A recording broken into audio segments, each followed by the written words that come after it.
Hello, everybody. Pascal here from Neutrality Studies, and today I'm joined by Dr. Bernhard Hommel, a full professor of psychology at the Shandong Normal University in China.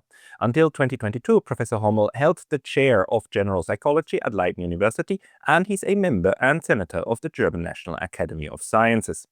He is the author of many academic and popular books, the most recent one in German language being, if I translate the title, The Power of the Imagined Human: Why We Talk Past Each Other and Sound Politics Fails. Professor Hommel, welcome. Thank you for having me.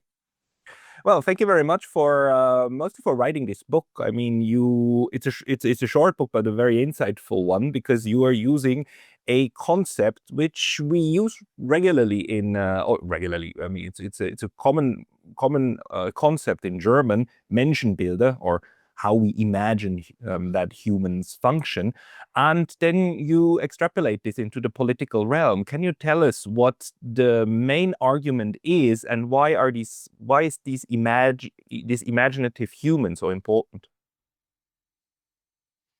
Well, it may help if I explain how I came to write this book, but we can talk about this later if you're interested. Okay. But the basic idea is that before we start thinking and talking about our arguments, like in political discussion, let's say we have an argument about, I don't know, abortion, and you have a different opinion than me, then typically what we see, if people start discussing, is that they end up nowhere. So we hardly find any conclusions, any agreement, any shared interests. So we are no longer, or perhaps we never were able to translate disagreement into interesting new perspectives. And I want to know why that is. And that is not just, it cannot be just the arguments, because in science we also have arguments, and we commonly come to better conclusions, but not in real life, let's say, outside of the ivory tower. And I think one of the reasons, perhaps the reason, is that our arguments are typically based on something that we are not typically not very conscious about, namely the way we think humans work, how they are, how they operate, the Menschenbild, so the image of a human. And we typically do not discuss this. So it's not that I say, oh, I think humans operate like this, and then you say, no, you forgot this aspect, and you should, let's say, consider this. But I may not even know. I may not even. So this is what the psychologist Fritz Heider has called the naive theory. So we all have our naive theories that assume things as a given, as an axiom, that we do not defend, and we do not even, perhaps not even know. But it is these underlying assumptions that no longer, or perhaps never, allow us to find a reasonable agreement. And then I try to explain where might that come from, how may it look like, how could that operate in real life, how could it prevent us from finding agreement, and what can we do about it. So that is the basic structure of the book. I find this highly fascinating because we see this all the time, and in your book too, you discuss the case of the societal disagreements during the Corona pandemic, of how people are seen or saw each other. You can back that on kind of any sort of disagreement of when two groups or more have a fundamental disagreement of the interpretation of reality, and how we then try to ascribe something to the other, of how we see the other, or how we interpret the one that doesn't agree with us on the axioms, right? Can you extrapolate on that a bit? I mean, there are consequences of this. So the one is this basic assumption, and that already leads you in very different directions. So, for instance, let's take the pandemic as a case example. That was obviously very different in different countries, so it's very hard. I don't know whether our listeners will share my my experience, but I was mainly in Germany during that time, and and in the east, and the east of Germany is let's say the newer part of the United Germany. Um, and people there were very different from the people that I know. I grew up in the West, but during that time we just lived there. So, for instance, people would have enormous difficulties to wear a mask, a paper mask. So, how difficult is it in such a threatening situation? I thought to wear a paper mask, let's say if you go on the tram or you ride a train or whatever, how hard? I mean, yes, your freedom is limited, but not a lot. I mean, it's not a dramatic restriction of your daily life. And people had enormous difficulties. So I wondered, somehow this triggers different things in their mind than me. Or for instance, my wife is Italian, so we are also exposing ourselves to the Italian press and the reports in the newspapers. Uh, about the pandemic, and there when we saw these many dead bodies in Bergamo, 40,000, and the military was actually busy with bringing these corpses to other places because they couldn't handle them, the sheer amount anymore. Then I thought, but that should give everyone an idea that something serious is happening, and yet many people said, oh, this is just a flu and don't worry about it, and so forth and so on. So I just couldn't understand people anymore. Mm-hmm. And then that often happens also if you think about voting behavior in the United States, which kind of brought many families, basically broke the common ground in with respect to many families. We see it, just to interject, we see it at the moment with the war in Ukraine, where we have two very, very different interpretations of reality, and this breaks friendships. Israel, Gaza. Yes, yes. Even worse sometimes. So yeah, this is so. And then the standard, if you talk to people, how do you explain this?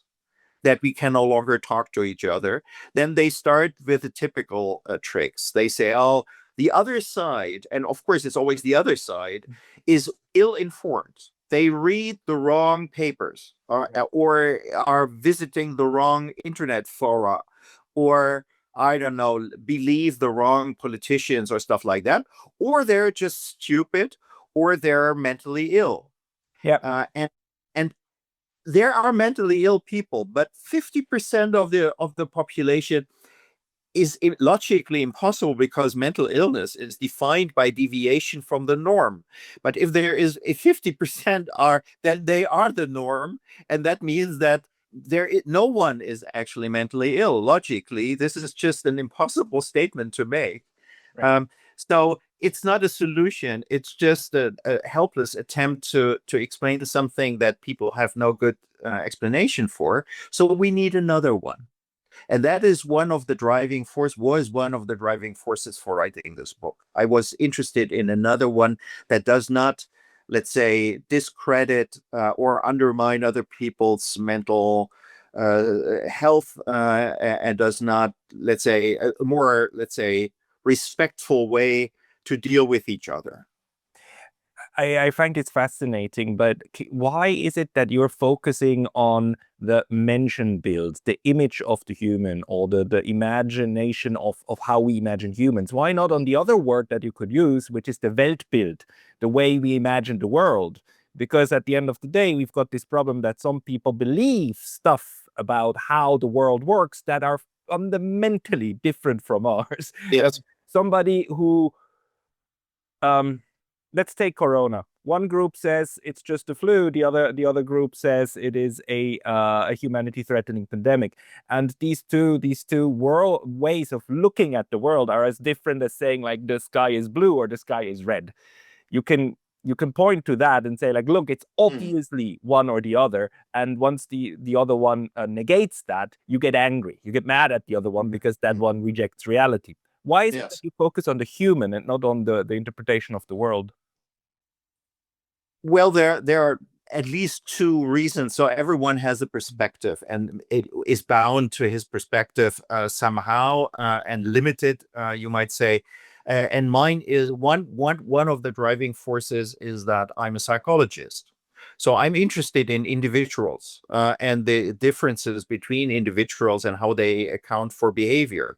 So that doesn't mean that other perspectives are less interesting, but this is my perspective, and I'm not let's say a popular book writer, a born one. I'm a let's say an academician, you might say, an ivory tower person. I do basic science. And only because of this puzzlement, because of my exposure to things in the real world, I was trying to translate my knowledge from basic science into popular issues, into, let's say, political, you might say, or let's say, things that we negotiate in real life every day. So that is the social behavior. And so this is my limitation, you might say. And if you're a sociologist, you may find that totally not interesting, and that's all fine. But this is my bit. Let's say my 5 pence to contribute. The other is that I was another motive for writing the book was my puzzlement about a finding that I read in another book, namely that there is research which I didn't know before, that shows that you can predict voting behavior in political elections from genes. And then I thought, what? So I'm not one of the people who ignore genes or think that genes should be, because I mean, many, especially in the woke community, even talking about genes is an absolute no-go. Because we're all the same, we're blank slates, and I mean, I know that we're not, and I'm not disgusted by this. I take that as a fact, and the rest is, let's say, then the empirical science is about how and in which sense and how much and what is left and things like that. And I'm happy to talk about all these things as well, but I'm not an idiot. Let's say I know that there are genes, and I know that they do something in creating with respect to creating differences. And being a good Darwinist, um, this is absolutely logical and necessary, because what is survival based on? It is based on random diversity. If the idea is take, let's say, random diversity, so that we all have we get some of our genes from our parents, but there's also some unpredictability in the way they are distributed and so forth and so on. This is why even brothers are not the same. And why is that? Let's say there is no why in true Darwinian evolution. Don't take me wrong, but the idea is that this allows us as humanity to deal with circumstances. Because let's assume then we are still picking fruit from the tree, and then we had all these very tall guys who would bump on the into all these fruits all the time, and we thought, why do we have them?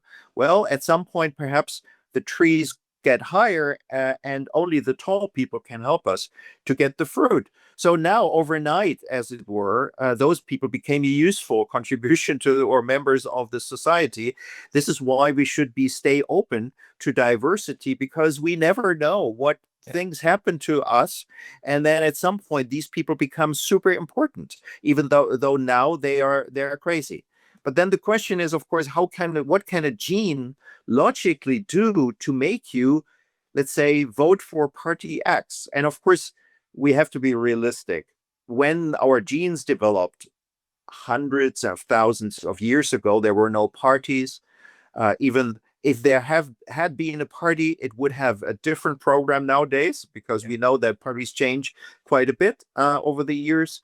And of course, if you look very closely, then what they mean with this research is that difference between, let's say, Republicans and Democrats in the US, which does not match many other countries. So it's certainly not, let's say, genes are not smart enough to predict, let's say, voting behavior in, let's say, Switzerland or Germany or France, where you have many more options.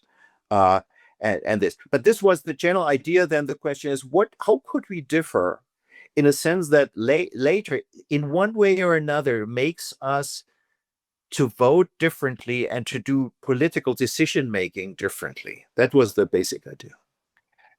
I find this fascinating, and on the one hand, I do want to ask you whether you think that epigenetics is a thing, and whether our environment has impact on our genetics. But on the other hand, I'm really more interested now in talking about these Menschenbilder and how you then explain this. And don't take me wrong, my previous question was more like to to differentiate like which approach that you take. You're looking inside. Not inside people, but you're looking at how people imagine each other, right? Yes. How do these imagined human Yes. images then explain, or how can they account for us not being able to talk to each other anymore? Right. I give you a constructed example because I don't know. I cannot give you data on this, but how one possibility how this could emerge, and that is related to I'm interested, let's say, in my basic science life. I'm interested in action control. So the question is, how can we, let's say, if I ask you to raise your thumb, you can do this on the spot, no problem. You don't even think about it. And that's fantastic. And that's why we never think about it. But if you think about the mechanisms as a psychologist, then you think, it's pretty complicated, because in order to get this done, many things have to happen. Your brain has to send signals to your hand, and so forth. And where does that come from? Why are you so flexible, and why can you do that on the spot? So these are the basic science questions that most people find boring. Okay, fine, I can live with that. But we did studies, obviously, with infants and young kids among other things. We also do brain studies and brain scans and so forth in adults. But we also investigated very young kids. And there's a very old-fashioned theory, the Ideomotor theory. So the idea is that, let's say that we are talking 1850s, something like this. So people already had this idea without having the knowledge how to study this experimentally, but they had the general idea already. Namely, if you are, let's say, the basic idea is this. Let's assume you are an infant. You have no clue, let's say. And then what is interesting in infants is that they have many reflexes. And so they have a grasping reflex. So whenever you touch my hand, I grab it. Okay. Me being the infant. Fortunately, these things go away later. Otherwise, we would have a very strange situation, because I would grab everyone and never let them go, and so that would be very awkward in social life. But there is a phase where kids have this reflexive, also the walking reflex, so that they start using their legs in order to learn how to walk. So in other words, there is a situation where we are very sensitive to stimuli, and the question is why? I mean, functionally speaking, not because there is a homunculus that is telling us interesting stuff, but let's say, why did that survive? Why? What purpose does it serve? And the point is that we learn, that's the ideomotor hypothesis, we learn what we can do in this world, how. So for instance, let's assume my parents give me the rattle, me still being the infant. I may not be interested, and then I happen to touch the rattle, and then I think, oh, makes a sound. Okay, I make a sound. And you know how infants are. Then they go rattle, rattle, rattle, rattle for half an hour. They're very excited. And that how they learn to connect, to associate the motor patterns with a sound. Okay, that's it. And they store all these things. They store, oh, if I do move my legs like this, I come from A to B, and so forth. So they learn how to use their body in particular ways in order to achieve particular effects. So you have an action, let's say, which is first a movement, not yet an action, because an action is intended, and in the beginning you do not have intentions because you don't know what to achieve. But then you learn, oh, if I do this, I hear this sound. So if you create the association, then later on you may think of the sound and think, not consciously necessarily, but let's say you may think, oh, that was nice. I like to have it again. But now you know, oh, then I need to do this. Right? So in other words, the association works both ways. So it goes from the movement to the effect, to the action effect, to the outcome of the action, and vice versa, so that I can use the idea of the action outcome in order to make my body move the way I have learned to produce these outcomes. So that is the basic, let's say, ingredient of the ideomotor theory. Now let's assume there are small differences in us. So there is later on we have the intention, and we have the means or the movement, and we have the outcome. So that is every action, every decision, everything is following this logic. So we have the intention. The intention is nothing but an imagination of the outcome, and that triggers the associative, let's say, the associated motor pattern, and that actually produces the outcome that I previously imagined. That's how we realize ideas and make them happen and real in this world. Now, let's assume there are small differences in attention, that some people are more interested in let's say, the connection between the intention and the means, and others are more interested in the intention and the outcome. Mm-hmm. Now, and that maybe, I'm just speculating, just to give you an idea of how that may emerge in a real human. Let's assume that these people keep their biases, and then some people are more interested in outcomes, and others more in the way I affect or I realize these outcomes. Mm-hmm.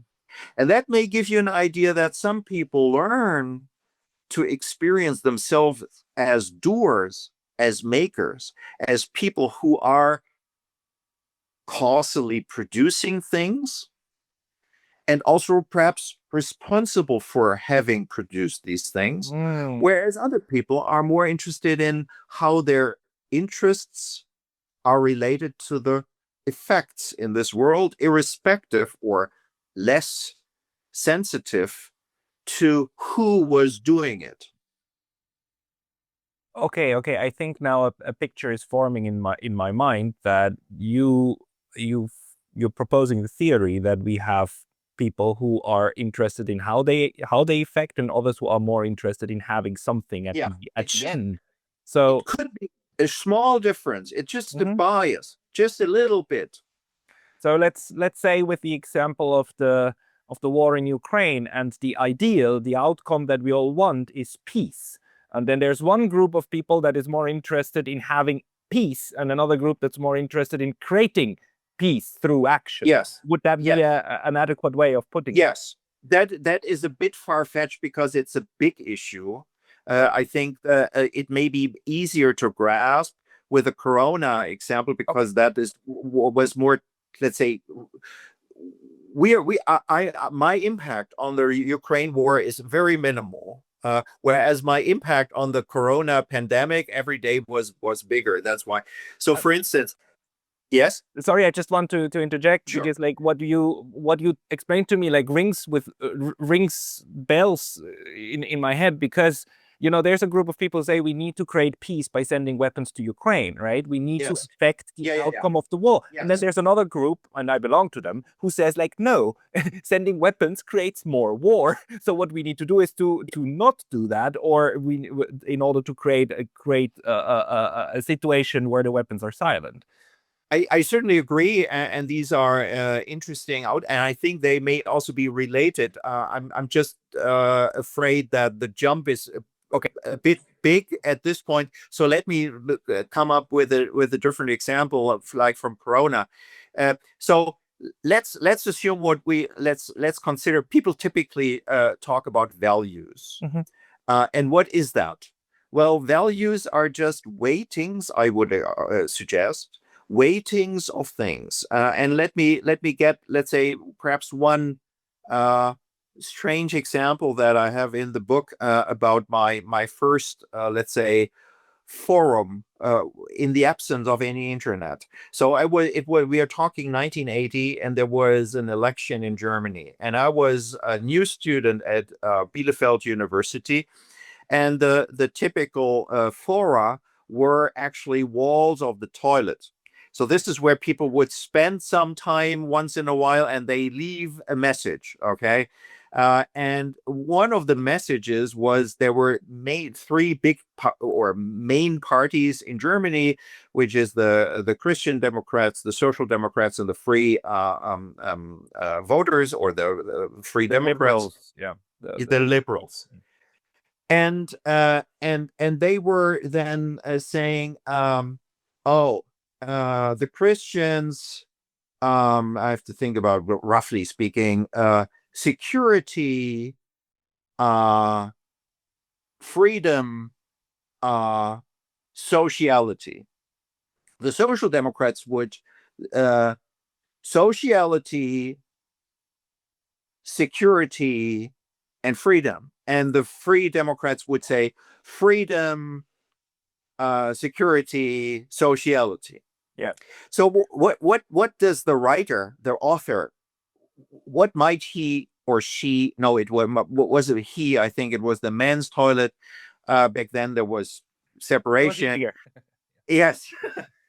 And so what might the message be? The message is that they all have the same things in mind. They think that these three concepts are important, and two of them overlap with those of the French Revolution. So that's not a bad guess. But the order is different, and that is what characterizes our values. So think back of the, let's say, of the two basic opinions how to deal with the Corona epidemic. Some people were just in the team safety, and they said we must, by all means, we must avoid dead people or people from dying. Yep. Now, they didn't care so much about the freedom or the restrictions of freedom, whereas others were exploding, and they go, "Oh, can you? I want to take a walk at night. How can you prevent me from doing this?" And because this is the most important thing that I do every day. Okay, whatever. But then, of course, they will never accept, let's say, restrictions of freedom. And then the basic question is this. And that's what I call the apples and oranges questions. And these are typical for politics. How many dead people, if we want to integrate these two considerations. So there's one guy from this camp and the other from the other camp. So then the question is, in order to have a rational decision making, we need a formula that translates how that needs to quantify freedom and restrictions of freedom. And it needs to relate that to dead people, to let's say, Corona produced death. Yeah. And the question is, what's the formula like? How many dead people should we accept for taking a walk at night? Yeah, okay. It becomes a very utilitarian kind of assessment of how society should run. But you cannot solve it. No. That's the problem. So, and that is why basically our let's say our models of how humans function. So, or take another thing, take the gender pay gap. Some people are just those that are interested in outcomes, in effects, action effects. And the action effect is that there are differences, okay? That women on average, depending on the country, have, let's say, the average income for women is less than for men. Okay, that's a fact. It's easy to calculate. And then the question is, what is the implication? Then several people say, but this isn't, we cannot bear this. This is not, impossible to accept. And others say, well, people take different choices. So if you're interested in the agency like part, if you see humans and making their own decisions, and these decisions have effects that whatever the effect, whatever the decisions were, then you may consider that women have a stronger preference for jobs that are less well paid. Uh, or if you don't like this, you need to increase the payment. Easy. Okay. So we need to pay more for, I don't know, typically women job business.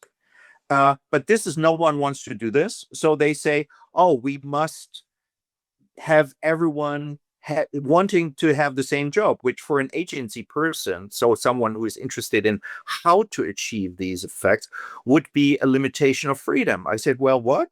I cannot be a hairdresser whenever I want. I need to be the boss of a company only because you feel that the outcome must be the same. Why? Why would that be the case? Whereas the other people say, but look, the outcome is different and this is impossible to accept. So if you focus on the outcome and that's it, and you don't understand and you don't care about how individual action and decision making was producing the outcome, then you come up with very different ideas than people who believe that outcomes are, and let's say, the product of individual choices. And then you may criticize these choices, but if you allow freedom to happen, then it's just not your fucking business, you might argue. And so this brings you to totally different ideas, and these ideas will never match. So we cannot solve this problem. And where does the way that we view people then enter the scene? If we accept that this is how it works, I mean, we have different weighing of what kind of social goods we cherish, and those give us then different interpretations of what's currently going on. If we accept this as a premise, then where does the Menschenbild, the imagined human, enter? So there was an interesting post in I have to look, I think I don't try to it's an American forum, something with S in the beginning, but it was referring to a study that was looking into the relationship between Republicans and Democrats, registered ones in the US, across the scientific disciplines. And everywhere you have more Democrats than Republicans at universities. This has always been like this, and that has never been a problem. If there is a slight bias, then so be it. As long as you have representations of all the, let's say, the whole spectrum of political attitudes, you don't need to necessarily to count.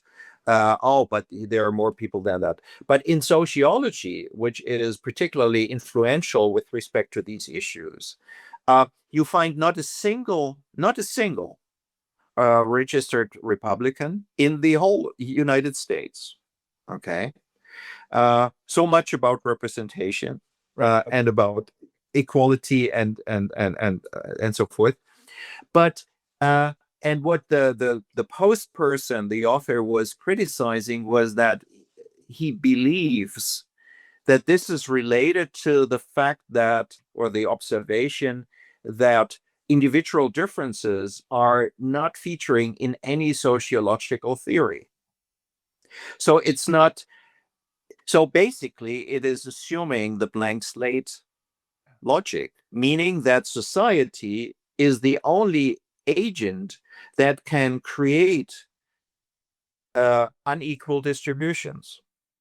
And that means that the logic, wherever you see unequal distributions, then the only option that you have is, oh, then we need to take societal action. We need to change the policy. We need to take. Whereas if you would, let's say, assume that there are few people, and why that is somehow correlated with being Republican, I have some ideas about, but this is an interesting question by itself. But the bringing in the agency view would say, of course, it could also be an outcome of choices that people make. Why would it not be the case? So there is no any agency in this whole discipline anymore. And this is different in other disciplines and so forth. In chemistry, I think it's much more agency, which is logic, because it's let's say interested in real causality in the world and not just in assumed or interpreted causalities. But yeah, so this is how I think directly this idea of, do I see humans as individual agents that are busy with and responsible for the outcomes of their actions? And do I see the situation as it is, as the outcome and the result of this individual agency? Or do I see people as reflections? That's why I call it the reflexive view of people. Do I see them as 100% shaped by their social environment? So that's basically, in an extreme form, it's the Marxian assumption, but it's also reflected in many other, even in the whole discipline of sociology. And that is how the individual Menschenbild is entering at least the conclusions that you draw from observations. This is extremely important, because we see at the moment how some policies that are being taken right now by the European Union are focused on impacting the way that people are shaped within society. The whole idea of misinformation or propaganda, and that this can like distort humans and make them believe the wrong thing, is one of these views that you just introduced to us. The other view would, of course, be no. Every person is able to by and for themselves to reflect on information, and whatever you expose them to, whether it's objective information or propaganda, they will come up and make up their minds and have then a proper opinion. Where does your conclusions lead you to about the dangers of both of these Menschenbilder? Well, there's several layers of issues. Please pick whatever you would like to focus on. But one you might say that, oh, why not? Politicians and political parties that are ruling the countries are changing, and you might say, oh, well, sometimes one party is, let's say, promoting one of these models of the humans, and then another one takes over, and then you have another. So what's the problem if you just wait for, like people say in Great Britain, you don't like the weather, just wait a minute, because it changes so often. So you just wait for years, and then you may get another. Your Menschenbild might be, let's say, much more compatible with the policies. One problem is that the policies create those models because they. So, for instance, let's assume or let's take empowerment. So.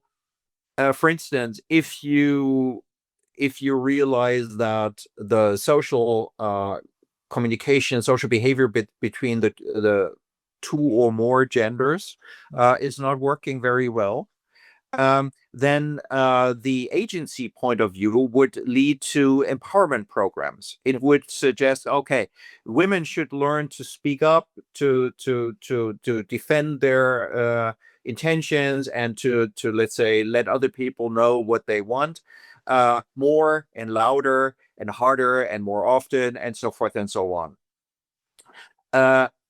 Whereas the reflexive model would suggest, no, you need to teach men to no longer take so much space in the tram, like it was criticized, or don't speak so frequently, so loud, so and so forth and so on.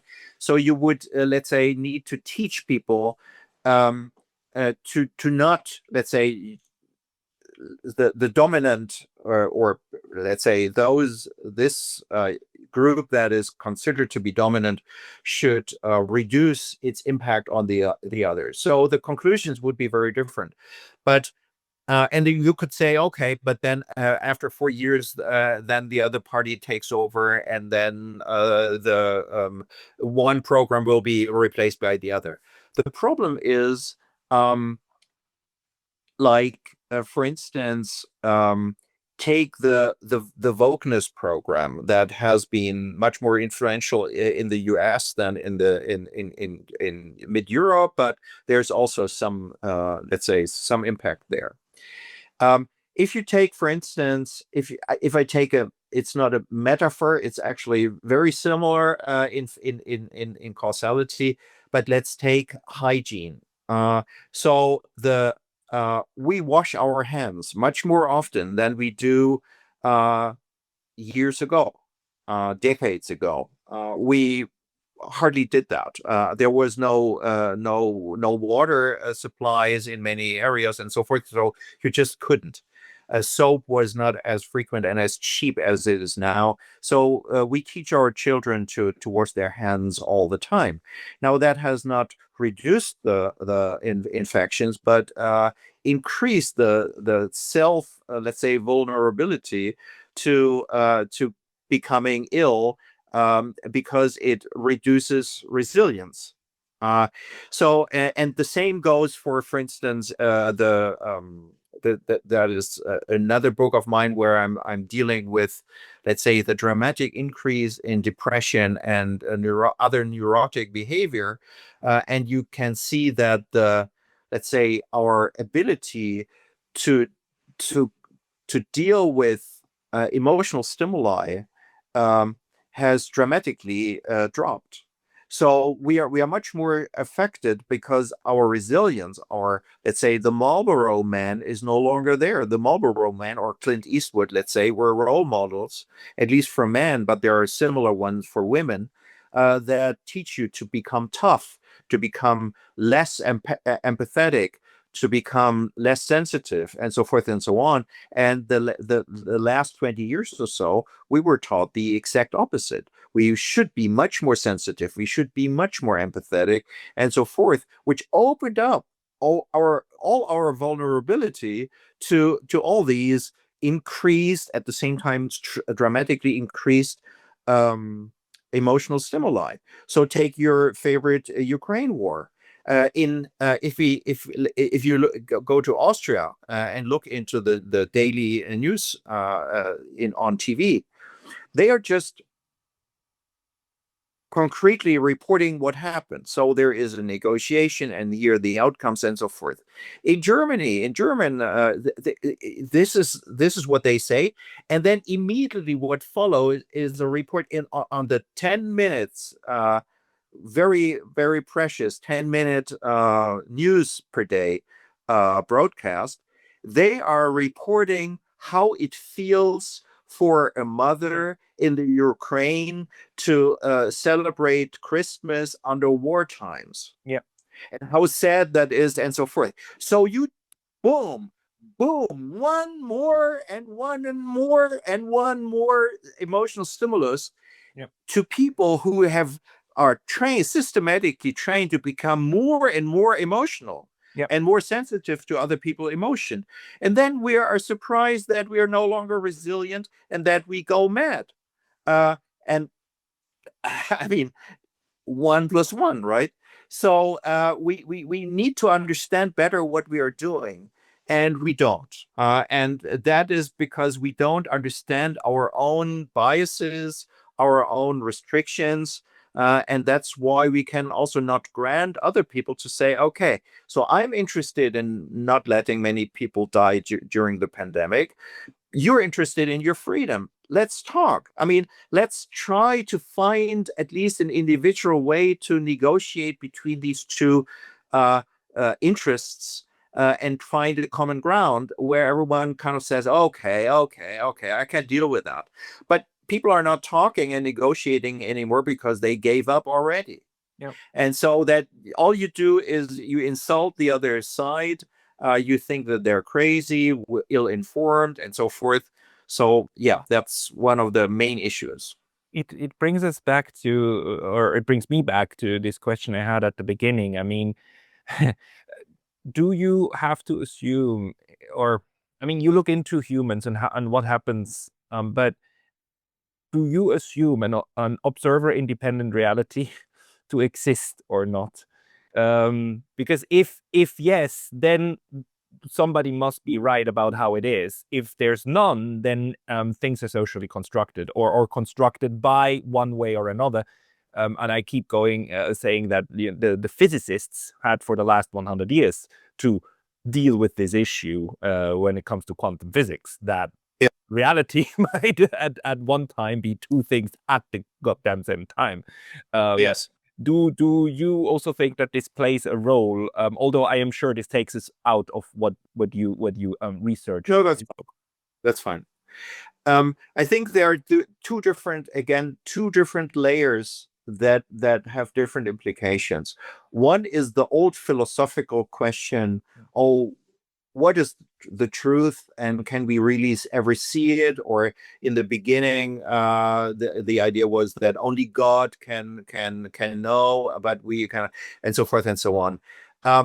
I don't think this makes sense. I think we can get the truth as we humans, with our limitations and our sensory systems and our motor capabilities, can deal with it. And the implications for a bat might be different, but we don't care because we are basically planning our life for ourselves and not for bats. So the philosophical issue is not very fruitful and not very reasonable and not relevant for this discussion. But what you actually mean, I think, is a slightly different thing. There are people that who are saying that there is one reality, and there's people who say no, there are many different ones, but they are not. This is not an arbitrary sample. Let's assume you would step into an aeroplane to fly to whatever from Japan to Switzerland, and then the captain would tell you, now we constructed this airplane according to principles that some scientists find plausible, whereas quite a number of others are very, very skeptical that they have anything to do with the reality. Would you love to take that plane? Probably not. But fortunately, you don't have to make this choice. Fortunately, this is not the way we argue about these things. We only argue in a particular area of our lives, and this is covered by the humanities. So nowhere in the natural sciences there are disagreements, of course, but this is science, right? But these are rational disagreements that are based on facts and data, and they are on experimentation. So whenever we have a disagreement, we don't need to argue. We make our predictions. You make your prediction. I make my prediction, and then we make the test, and then we see who is right. Yes, although when we come to quantum physics, that's where it breaks down and doesn't work anymore. But again, the levels, I mean, it depends on what level we are talking about. But we have cars that operate, that function. We have airplanes that have very few accidents. Yes. So whatever we believe, we must be very close to the truth. Let's say if it comes to travel and to machinery and so forth and so on. Within our level of experience, yes, of the physical world. does that capture the world of the bad? No, it doesn't, but it doesn't need to either. So we are good enough, let's say. So whereas in the humanities, this is where you get all these arguments. Yeah. And why is that? I'm planning a book to write about that. That the working title would be Power and Truth, and that is trying to compare politics with science. And so here, I think the argument is that I mean the the first the observation is that only in the humanities people come up with these arguments. Oh, there is many realities and so forth and so on. In these things that really matter for our daily lives, and I do believe that the humanities do not cover a lot of this part. This is a bias of mine. And I have studied the humanities, not all of them, but I'm a student of humanities, let's say, so quite a number of disciplines. So I think I have a rough idea about what I'm talking about. So they can afford to speak about different realities without consequences. They don't have to pay the price you would need to pay if you're constructing the airplane. And as long as it has no consequences, go ahead. I mean, the thing is, what evidence do you have? And what, let's say, what data do you have to support your story? They have no data. They don't care about data. If you talk about the whole, let's say, constructivist approaches that have driven wokeness the recent years, there's lots of theories, but no data. So no one makes predictions. No one is exposing herself to risk of being disproved by reality. So that's what makes it extremely easy to have a big mouth and pay no price. Well, my discipline is different. I pay a high price if I make the wrong predictions. People will no longer believe in my theory, and they will no longer read my papers. So in that sense, there is no real problem. The problem is that there is a part of our science that is not very scientific, that is not exposing itself to a reality check, and that allows people in this bubble to have a big mouth, and they never pay the price, and that's not fair. We need to discuss this again, because I actually only have like 3 minutes left. But the question is very important, and it touches on something very fundamental, because the difference between the Gaza genocide and the Israel's war of self-defense against terrorism, that difference is huge, and it is very, very important, and it destroys hundreds of thousands of people's lives of people, right? But these are interpretations of reality, and I think it is very important, actually, what you're hinting on with your idea of the Menschenbild, of how we interpret what is going on and how we interpret the other. Is there one more thing that you would like to add at this point? And secondly, where can people find your work? Is there a place where you regularly publish updates on your papers and your books?